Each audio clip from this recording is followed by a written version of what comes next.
Next up, a hack that came from our good friends at Reddit. I don't know if you're like me, but I can fall down a Reddit wormhole for a very long period of time.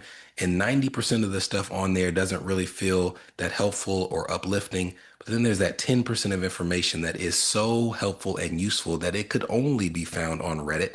And this is an example of that. We've talked about the fact that there used to be a tracker. It was up there for like the blink of an eye that showed you how many forgiveness credits you had towards general income driven repayment plan forgiveness. There's still a tracker there that shows your credit towards public service loan forgiveness, but the tracker towards general income driven repayment plan forgiveness is gone.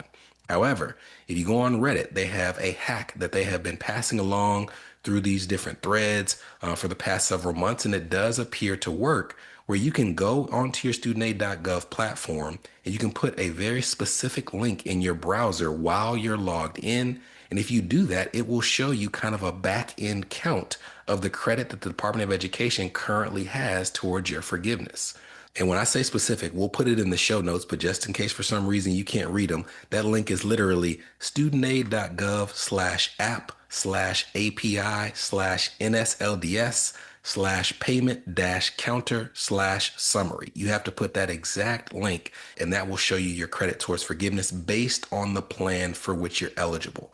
So for someone who took out their last loan in say 2003, really the only plan that they're eligible for is going to be the old version of IBR, which requires 300 payments before forgiveness.